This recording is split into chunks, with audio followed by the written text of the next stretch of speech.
Hi there, and welcome to another episode of the Speak for Yourself podcast. My name is Casey, and I will be your host tonight. I am so happy that you're here. We haven't done this in a hot minute. I kind of took a break. Life was kind of getting in the way, and I didn't want this podcast to be something that stressed me out and something that I was just doing to put out content. And so what I decided to do is I'm only going to put these out when I'm talking to people that I want to talk to. So I'm not going to go out of my way to just produce content on a weekly basis. With that said, tonight I have a guest on that I'm super excited to talk about, and let's bring her on. Josie, the Redheaded Libertarian. How are you doing tonight, Josie? I'm very well. Thank you for having me, Casey. Yeah, I'm super excited about tonight. I want to start off with just saying it's been an incredible experience watching your account grow from, like a couple of thousand. I can't remember if it was like two or three or like 6,000 when I first came across your account, and now it's like what, you're a couple 100,000 more than that, like a half Um, mil, something like that. yeah, 560,000. Whoo! What has that been like for you? Crazy. Just a year and a half ago, I was at 70,000. So I blew up. And I didn't see it coming. I didn't plan for it. I just talked and people listened. So I'll take it and keep riding this wave as long as it'll have me. Do you attribute that to anything in particular? Like a lot of uh, people that I see that their accounts blow up, like Clint, for example, Mhm. they specialize in something. And Clint brings a lot to the table when he's talking about ESG and finance and some of these other, they're not conspiracies, but like some of these other background things that are happening in government. And then you're kind of the same way about 1776 stuff. Yeah. Yeah, so that's my kind of my niche is 1776. I would actually attribute growing. I had my account banned back in 2021. Oh, that's right. Yeah. And the day after Elon Musk announced that he was going to buy Twitter, my account appeared back to me, and that was in April. Funny Of how that works, huh? 2022, right? It's just a coincidence, I'm sure. So that was in April of 2022, and right after that happened, I was hired by Timcast, and so I started that and that association, and then Elon Musk followed me later that actually he followed me this year, but still he began responding to me and communicating with me, and his engagements, that brings a lot of attention to an account too when he engages with them. So there's a little bit there. He engaged me maybe once a month, so it's not like something I've relied on him about or anything like that. But those are kind of two major things that happened right after I got my account back that I would say definitely helped in my growth. But then when it comes to what I specialize in, I've got my finger on the pulse of something that is missing from America, whether it's from the schools, whether it's from our history, whether it's from just what people know, and that's that I use source documents when I talk about revolutionary history, so I can tell you the facts about what happened and not the stories about what happened in a way that is um, embellished or egregious or offensive or racist. I just tell you what happened as it happened, and I mean these were people just like you and me. So how did you get into kind of becoming a historian of sorts when it comes to the revolutionary period? I've always loved that era. I've been drawn to it just my entire adult life for sure. Even when I was a kid, I was really interested in history. So I would hear stories, and then I hear other stories, and then I'd hear more stories, and I'm kind of neurotic when it comes to the truth. And I, I I found that I like to research this stuff and I like to get to the bottom of it. And I developed this love for old newspapers from the 1770s, and just reading through the documents, how they were written, just the stories of our founders, and from a time where liberty was just at its peak. And I just always felt so drawn to that time that I wanted to study it and do the best with it that I could possibly do, and then to teach others about it. Yeah, I think the vibe of that time period is missing in today's time period. Um, you know, when people hear the word insurrection or insurrectionist, it's like a dirty word now. But people often forget that this country and all of us were born out of insurrection. Yes, our founding fathers were insurrectionists. Had they lost the Revolutionary War, George Washington would have been lucky to be shot in the general's death. He would have been hung likely, as would everybody else who was fighting, because it was treason. Signing the Declaration of Independence was treason.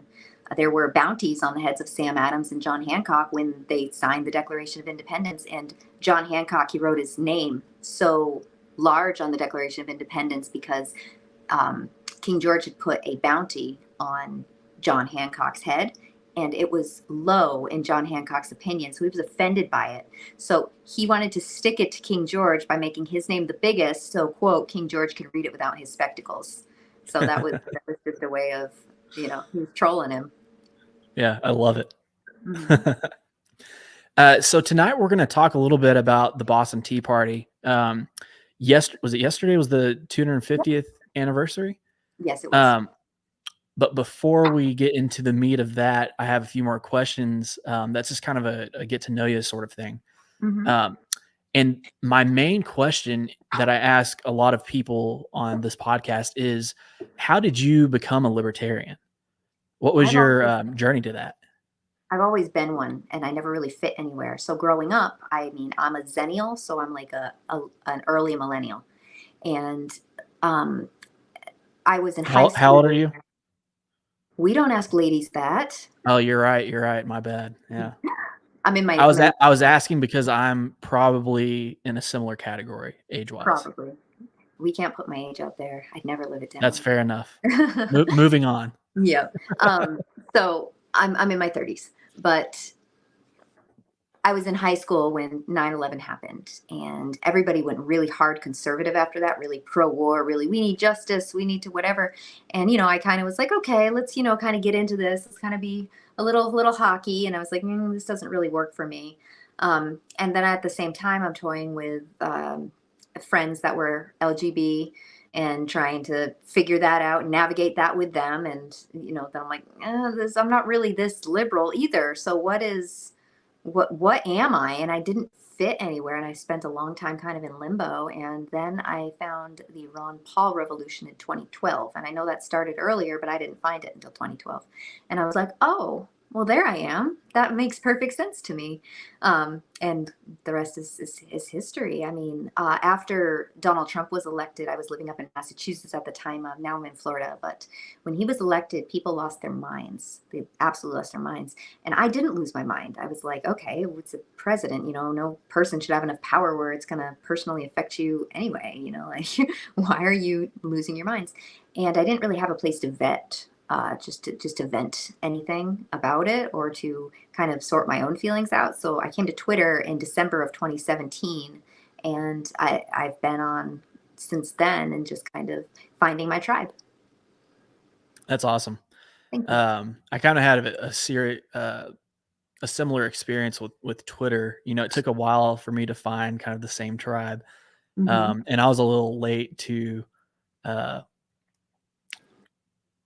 to the Ron Paul movement, I guess, because my movement was more Dave Smith and Clint Russell, and then through them, Ron Paul, that sort of thing. But yeah, it's been a blessing finding, people that you fit in with politically, and it just makes everything else easier because you don't feel like you're alone out there in your thoughts, that sort of thing. Yeah. I want to go back to something that you said though. You mentioned that you moved from Massachusetts to Florida. Mm-hmm. Can you tell the audience a little bit about that story, like why you moved? Yeah, absolutely. So I'm a mother. I'm raising 3 children, and I didn't like the way that the COVID tyranny was handled up there whatsoever. They were trying to do there were massive lockdowns. They had the kids out of school for almost a year. They were the teachers unions were making demands that, and then like not following through on what they said they would do after a demand like that. So like, for instance, they were keeping the windows open in negative degree weather in in my first graders classroom after they install filters. And why on earth are you doing that? Like, and then they would do it on the buses too. They keep all the windows down on the buses and in the winter, with little kids. And so the teachers unions, they were more scared of the children than they were ready to protect the children from immediate diseases like getting sick because it's negative 20 degrees out and you kept the windows in your classroom down. So there was that. They were trying to make it so that open air eateries, if you didn't have a vaccine and you were over 6 years old, you weren't allowed in any venue with an open air eatery. That would include like a Big Y or a Publix or a Kroger that has a food court. You wouldn't be allowed in there. You wouldn't be allowed to grocery shop if you didn't have a vaccine. And they were pushing this as early as March of 2022. I mean, they were still pushing this. So that did it for me for sure. And then there was all the trans stuff that I kind of saw the writing on the wall about raising a tomboy. I was like, I don't want any of this to affect her. So, I mean, Florida was the right decision for me and my family. And we came here and my girls have been thriving ever since. That's awesome. Yeah. One of the things that I respect you and Clint most for are the fact that you move, you from Massachusetts and then Clint from California. That's not an easy thing to do. Luckily I've been in Texas the whole time, so I didn't really have to deal with all of that. The same as up north. Another thing I want to ask you about is you relatively recently started doing the spaces. So how's that been going for you? And can you tell the audience a little bit about that and like who you've had on so far? Oh yeah, absolutely. So I do a show called Spaces with Josie, and it's on x.com, and it also streams through live members only on Timcast. And I've had on so many cool guests. I've had on Lauren Southern, Vivek Ramaswamy twice, Thomas Massey twice, Andrew Heaton. I've had on Spike Cohen. I've had on Clint Russell. I've had on Dave Smith, Scott Horton. You had Zuby on. I had Zuby on just like yesterday. Yep. Just had Zuby on like the 14th, I think. Oh my God. The author of Dilbert, Scott. Scott Adams. Had Scott Adams on. Yep. Just so many cool, amazing people. And just get to have conversations with them. I have on a lot of authors. Sometimes I'll have on, smaller, less known people and kind of boost them. If somebody interests me, if somebody speaks to me, if I think somebody is incredible and I want to platform them and share their journey, that's what I use Spaces for. And it's really taken off. It's one of the well-known spaces on X. People look forward to it. It's just such a gift to be able to do that, and I'm glad that that's what I do through Timcast is Spaces with Josie. So I have these spaces on a few times a week. I'm taking a little break probably until next year because of the holidays coming up. I have some really cool guests on. Haven't booked them yet, but they're big names, my biggest names yet, and they'll be on in January. That's awesome. Did you ever think that you would be rubbing elbows with some of these people? Nope. Not in my wildest dreams. I'm like, it's funny to me because I've been recognized in public. If I go to events, I get recognized. And people are like, they give me hugs and I don't know who they are, which is fine. I'm a hugger, but like it's like, you've changed my life. And I'm a normal person.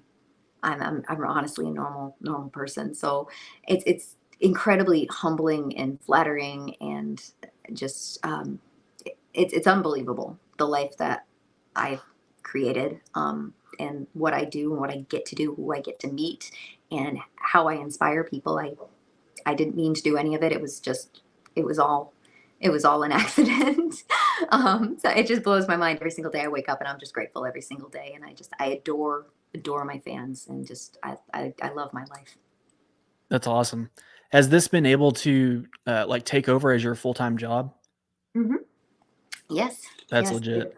Yeah, it's been able to take over as my full-time job, and I just get to do Twitter and do spaces and be on podcasts and go up to DC and hang out with Tim, and it's just, go to Miami, and I was on a Luke Rudkowski and Clint Russell's podcast a few weeks ago. Like, just get to live my life and do these cool things and have fun. I was up at the Libertarian convention in Connecticut recently. Probably headed to the one in Georgia in January. And just get to live my best life, support my kids, love my family. That's awesome. Since we're kind of talking about Timcast a little bit, do you have a favorite person that you get to see that's one of the regulars on Tim's show whenever you go? Oh my goodness. Like I love all of them. Like I adore Tim. Tim and I were friends before he even hired me. We've been friends since like 2018 or 2019. Um, and I love Phil. I love Ian. I love Luke and Seamus. They're all incredible. And any chance I get to see them and spend time with them is so much fun. We did this event in Miami, and I got to see all of them and hang out with them, and they're just such good people. When you're with your people, and Yeah. that took me a long time to find my people. So. Is Ian as much of a character in real life as he comes off like on the podcast?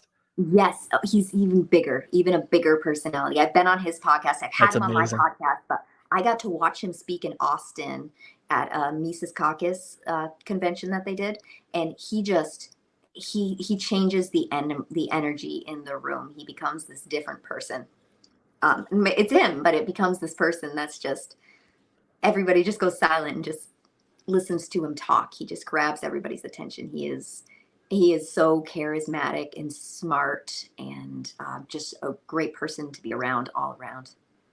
That's awesome. Another thing I wanted to kind of briefly touch on is something that I appreciate about you is that you kind of it's twofold or two different kind of separate topics that connect. Um, you kind of stick to your guns is the first one.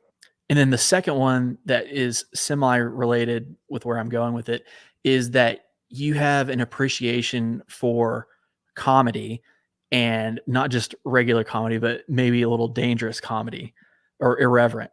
Mm-hmm. And I really appreciate that about you because it's not something that you see every day.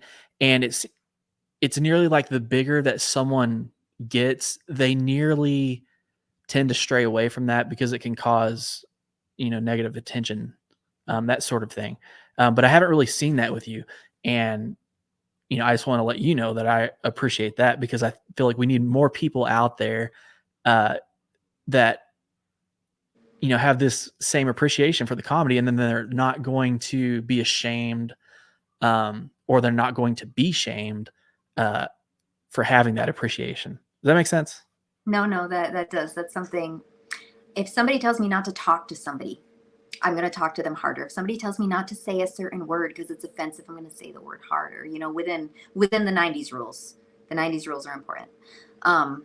It's What are the 90s rules? You can say, well, I can't say. Are we on YouTube? Yes.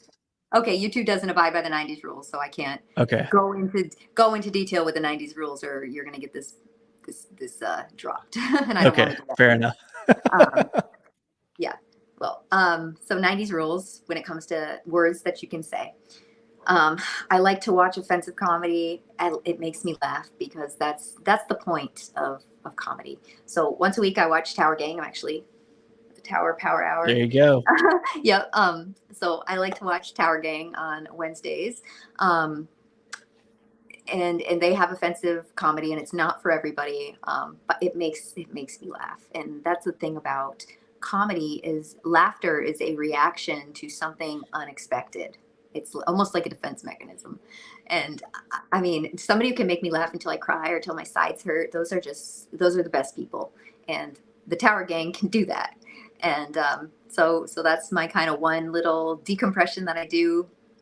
Yeah. That I do once a week for sure. And then I save unless I'm joining live, I save their podcast for Fridays. Uh-huh. That Oh, way I just have enjoy something it. to look forward to, at the end of the work week. Yep. No, definitely. So, Yeah, I like to watch the Tower Gang, and I like to, be as offensive as I can on X to a reasonable extent, and I don't back down from anybody who tries to censor me or shame me, because that just I've been silenced. I had my page gone for a year and a half, and that is never going to happen to me again. So I hold true to who I am when it comes to Yeah, that. that's the way to do it. Hmm. Well, we're here to talk about the Boston Tea Party, so I'm going to let you just have the floor. Absolutely. So I wrote something up and I read it yesterday because I am neurotic when it comes to getting things right. And this monologue that I did yesterday was about a 15-minute monologue, and it would take me a few weeks probably to memorize that. So I did write a bunch of stuff down. I'm happy just to read it so that the facts are correct if you'd like. I'm not sure if Yeah, that's whatever you want to do. all right. Cool.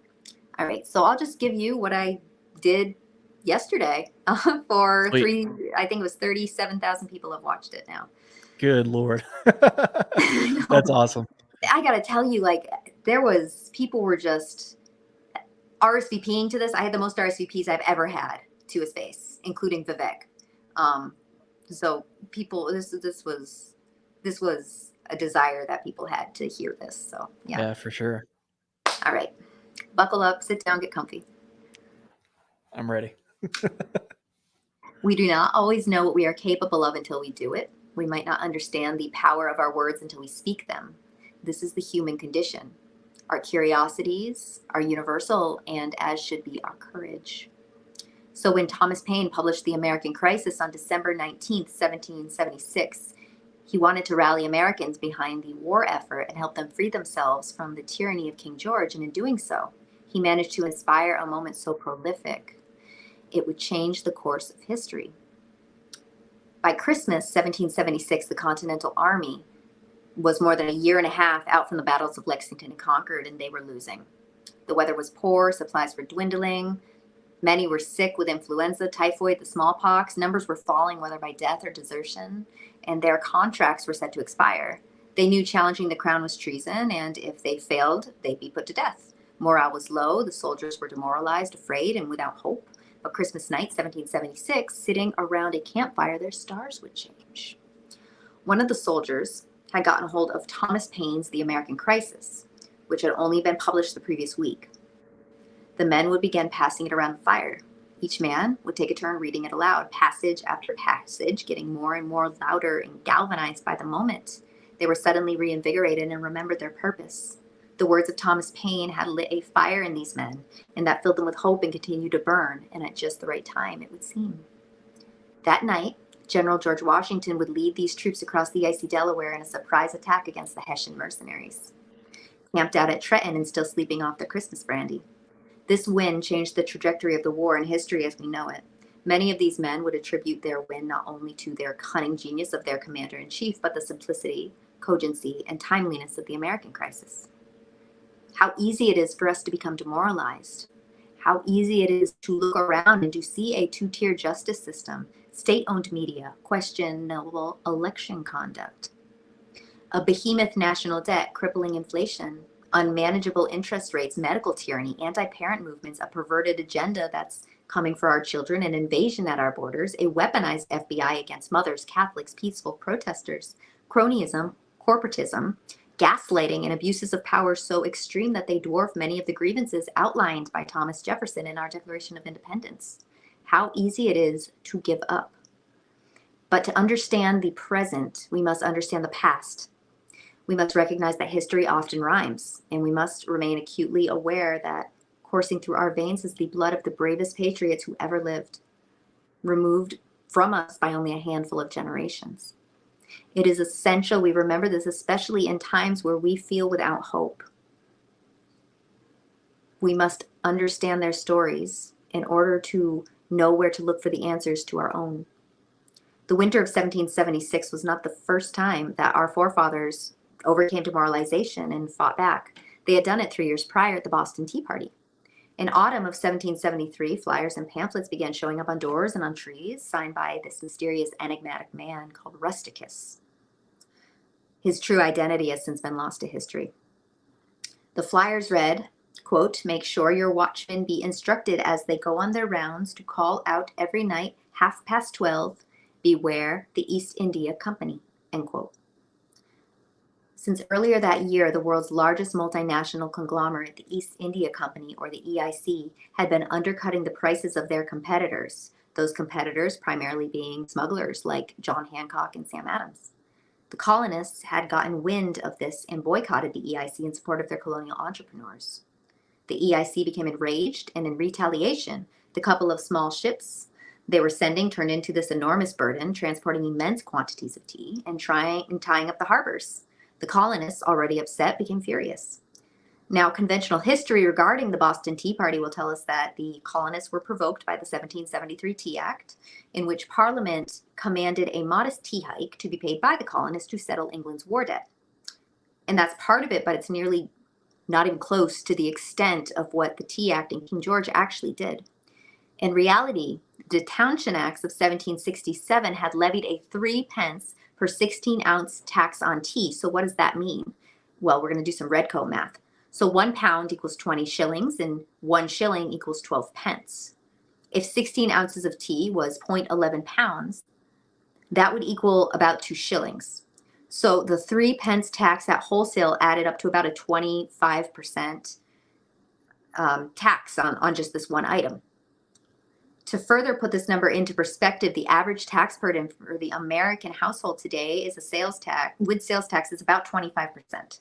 While colonists could just have stopped drinking tea to avoid this tax, Americans today, they don't really have a choice of how to escape that burden. However, this backroom deal gets even worse, and for the colonists from here, and more relatable for you and for I.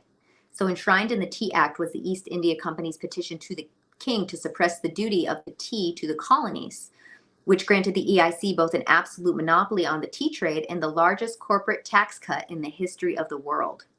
They were also fully reimbursed by the crown, or the taxpayers, for the lost or unsold product, which amounted to billions in today's money. So to recap, England wasn't paying their war debt. The EIC wasn't paying any duties on any tea sent to the colonies.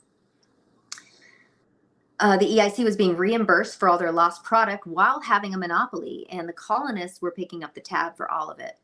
And this upset the entrepreneurs because not only was the crown hurting them via taxation without representation, but the EIC was able to undercut them due to the royal cronyism, which was harming their businesses. On the day of the Boston Tea Party, one of the largest public meetings in Boston convened at the Old South Meeting House. There were as many as 5,000 colonists spilling into the streets. Speeches by Sam Adams and John Hancock, Joseph Warren, and other Boston Whig leaders called for the return of the tea to England. Later in the evening, word came that the last-minute plea to Governor Hutchinson to let the ships return was refused. Sam Adams announced publicly, "This meeting can do nothing further to save our country." And chants of "Make Boston Harbor a teapot tonight" rang out through the streets. So how do I know all of this? Well, the answer is not taught to you in school. It can only be found in one place, in a book. And this book is one of the earliest textbooks, and it's titled Retrospect of the Boston Tea Party, with a memoir of George R.T. Hughes, who survived the little band of patriots who drowned the tea in Boston Harbor in 1773. It is a very, very long book. I have it right here, but it's propping up my camera. So if I move it, things are going to get wild.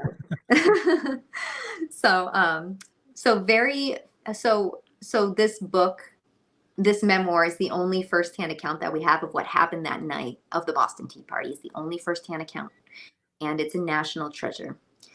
Very few records of who Hughes was survived the last 250 years. We know that he was a friend of Paul Revere and a confidant of George Washington, who once remarked in a letter that Hughes was, quote, "an incredibly good-natured young man," end quote. We also know that while Thomas Jefferson often referred to Boston Tea Party as the incident down at Boston Harbor, it was Hughes who coined the term the Boston Tea Party. Now, I could give you a rundown in my own words of what happened that night, that the little band of patriots drowned the tea in Boston Harbor, but the fact that we have a firsthand, unadulterated account by a participant is something that we cannot and should not take for granted. So I'm going to read to you, in George R.T. Hughes' own words, the story of what happened the night of December 16th, 1773, down at Boston Harbor, when Hughes was just 17 years old. From the memoir of George R.T. Hughes. It was now evening, and I immediately dressed myself in the costume of an Indian, equipped with a small hatchet which I and my associates denominated the tomahawk, and a club. After having painted my hands and face with coal dust in the shop of a blacksmith, I repaired to Griffin's Wharf, where the ships lay that contained the tea. When I first appeared in the street after being thus disguised, I fell in with many who were dressed, equipped, and painted as I was, and who fell in with me, and marched in order to the place of our destination. When we arrived at the wharf, there were 3 of our number who assumed an authority to direct our operations, to which we readily submitted. They divided us into 3 parts for the purpose of boarding the 3 ships, which contained the tea at the time. The name of him who commanded the division to which I was assigned was Leonard Pitt. The names of the other commanders I never knew. We were immediately ordered by the respective commanders to board all the ships at the same time, which we promptly obeyed. The commander of the division to which I belonged, as soon as we were on board the ship, appointed me boatswain and ordered me to go to the captain and demand of him the keys to the hatches and a dozen candles. I made the demand accordingly, and the captain promptly replied and delivered the articles, but requested me at the same time to do no damage to the ship or its rigging. We then were ordered by the commander to open the hatches and to take out the chests of tea and throw them overboard, and we immediately proceeded to execute these orders, first cutting and splitting the chests with our tomahawks so as to thoroughly expose them to the effects of the water. In about 3 hours from the time on board, we had thus broken and thrown overboard every chest of tea to be found on the ship, while those in the other ships were disposing of the tea at the same time in the same way.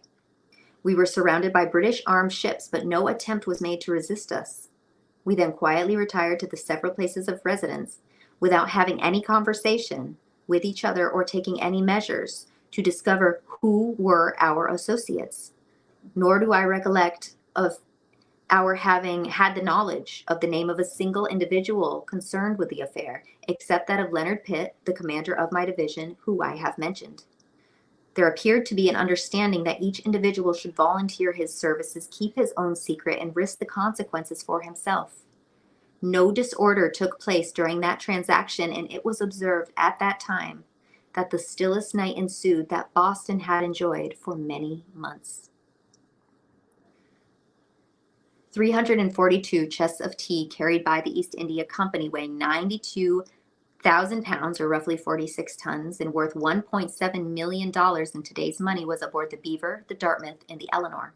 These chests were smashed open by the Sons of Liberty and their affiliates, armed with an assortment of axes, and dumped in Boston Harbor on December 16, 1773. Of the 342 chests of tea, we know 240 chests were documented as black and green teas from China, including Bohea, Kongu, Souchong, Singlo, and Hyson.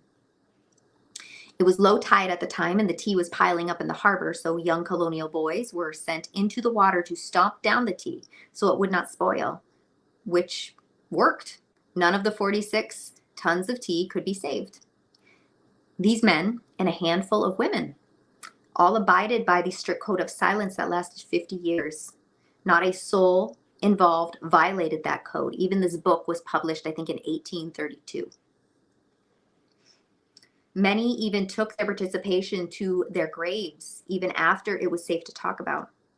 There are 116 known participants of the Boston Tea Party, but that number is thought to be 150 to 200. These colonists didn't do it for glory. They did it because tyranny's wrong. John Adams' diary entry from December 17, 1773, 250 years ago today, reads in part, "Last night, 3 cargoes of Bohea tea were emptied into the sea. This is the most magnificent movement of all. There is a dignity, a majesty, a sublimity in the last effort of the patriots, and I greatly admire. This destruction of the tea is so bold, so daring, so firm, intrepid, and inflexible. And it must have so important consequences and so lasting that I cannot but consider it an epocha of history." So we do not know what we are capable of until we do it. We do not know the power of our words until we speak them, and we can learn from our heroes of the past and defeat the villains of the present and the future if we listen. It is essential in days like these to always seek to be inspired and to be the reason others are inspired. And if we live by this code like our forefathers, we will never lose hope. After all, these are the times that try men's souls, and it's only treason if you lose. That's awesome. Powerful stuff. I didn't know that none of them knew each other. Nope. It was this secrecy because they knew they were only responsible for themselves. There was a lot of personal responsibility and accountability at the time between the colonists, and they really swore by it. We don't have people like that today. I mean, people will call the cops on their neighbors for not wearing a mask outside walking their dog. You know, this was just such a special time in our history, and I think that's why I'm so drawn to it. Or flip side of that, if you do something important or noteworthy, usually people want everybody else to know about it. You know, they'll film themselves doing it or you know, whatever. Yeah. So that's They'll do that. They'll take a selfie while they're giving a homeless person a sandwich. It's just, you know, you do it for intention, not for attention when it comes to good deeds. You know, I've heard Vivek say a couple times that we're in a 1776 moment. I love that, and I hope he's right. I hope he's right too. You know, Tim's kind of famous for saying the Civil War thing, but I hope that it does not come to that. And I hope that just a 1776 spirit is, you know, resurrected in everyone. Well, there were, so I'd mentioned about the grievances in the Declaration of Independence and how we're reliving many of those right now.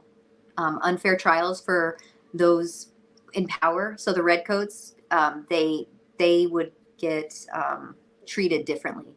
Like they were usually not punished. And we see that kind of with the Capitol Police. You know, we see kind of comparisons there with how they're treated.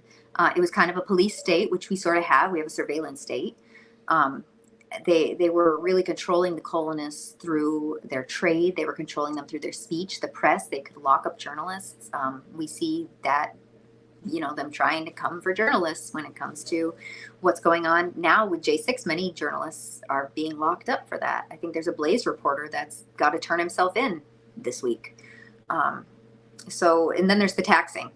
And I mean, after everything that I've talked about, like the taxing seems just small next to the rest of it. But you know, that's just another awful thing that they're doing. There's a lot of evil people in power, as there were with the Massachusetts governance law that happened after the Boston Tea Party. They passed a series of intolerable acts, and these included that the king pretty much wiped out all their leadership and put in his own leadership who could pick their own leadership, and it was just cancer.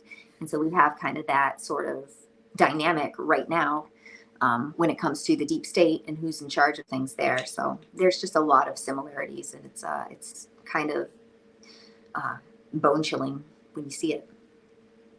Yeah, it am I remembering this right, where the Boston Tea Party inspired a similar event in Philly shortly after? Is that?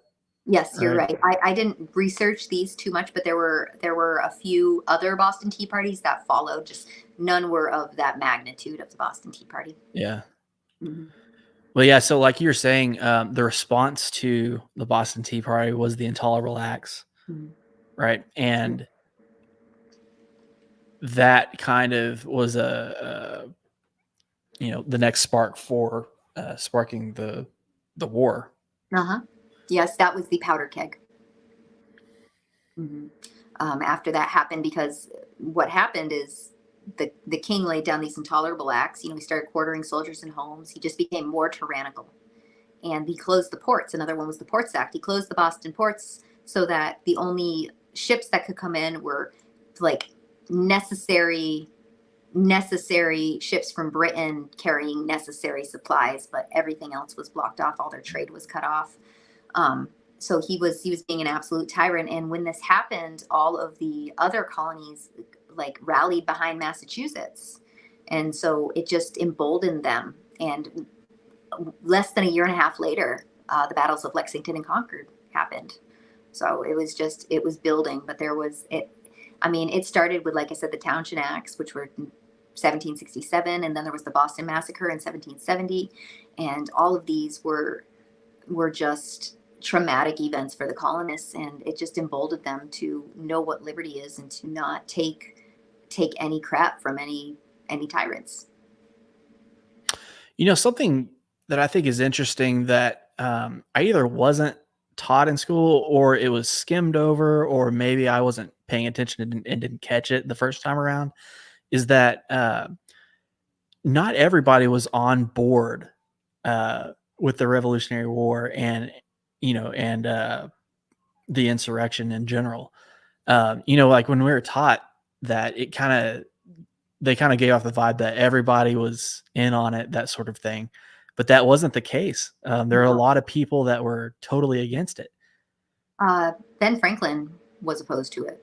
There were a lot of founding fathers that opposed it at first, and they had to be convinced of it. There were loyalists. It was probably about 50% of the country was for it, 50% was against it, and that number shifted more toward the colonists as they began winning battles after crossing the Delaware, for instance, after Saratoga, and they were starting to win.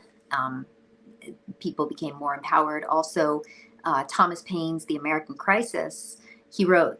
I'd mentioned that in my lecture.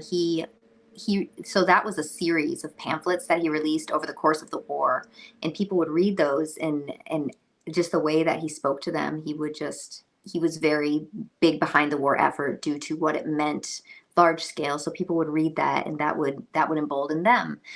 So it's just a matter of a message that speaks to you, and that's why it's so important to communicate. And a lot of times they talked in equivalent to, honestly, memes that we spread back and forth to each other. They did pictures, illustrations. They really wrote like for instance, Sam Adams wrote this whole thing calling King George a prostitute, which was one of the worst things you could possibly do, and he didn't care. That was treasonous. He didn't care. He did it, and then I think Paul Revere illustrated it. So this is how they stuck it to their leaders, because you get to a point where you just got to laugh at them, because when you laugh at them, it takes their power away. Yeah. What parallels can you draw from the Boston Tea Party and just that time period to today? And what are maybe some lessons that we can take from that and apply it to today? So what we're seeing with the states kind of rising up against the government, that's comparative to the Boston Tea Party, whether it's not having the transing happening in the schools, homeschooling. There's another one. It's the way parents are taking back their kids from the state. It's kind of seeing the individuals step up and fight against something that they don't believe in. We saw it with the states during COVID tyranny. South Dakota refused to deal with any of it. They're like, we're not going to humor you. Sorry. Florida was good about it. There were other states too. South Carolina, pretty good about it. And that's a way that relates to the Boston Tea Party, and kind of just having that don't tell me what to do kind of aspect. When it comes to the Boston Massacre, you can relate that closely to J6 with who died during it. It was a massacre, and the only people who died were, for J6, were at the hands of the Capitol Police. And the only difference is that the Redcoats had a trial, and the Capitol Police did not. And that's just another grievance of the Declaration of Independence. But that's a similarity there. So we're kind of living it right now, pre-revolutionary. As I said, history doesn't always repeat itself, but it does often rhyme. I wonder sometimes if we'll get back to having that same 1776 spirit, or if things are too good right now and people are too comfortable to see any real change like that. Do you have any insight on that? Oh yeah, we're going to need to suffer before we really get to that point. We see like Vivek comes out and he's got a 1776 spirit. I love that. Congressman Massey, Mike Lee, Senator Paul, they're all freedom fighters. You know, we have a lot of voices that are freedom fighters too, and even people who aren't afraid to speak, like Tucker Carlson or Alex Jones. You know, so we have people who aren't afraid to speak. We have leaders are who are brave as well.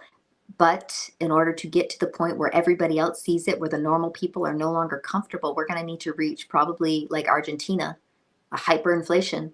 I mean, and they got Malay with that, and it took a long time. It took a lot of socialism, and it took a lot of people admitting they were wrong in order to get to that point. And it took huge discomfort and the inability to exist for people to be like, wow, we got to fix this. Unfortunately, that's just the way it is. They become numb to it. Maybe it's predictive programming, I'm not sure, but people become numb to it, and it's good that there are voices that are not numb to it. Yeah. Words to chew on and thoughts to chew on for sure. Absolutely. Well, before we switch gears a little bit, do you have anything else that you want to hit on that? Nope, that really like summed it all up. You asked a lot of great questions. Thank you.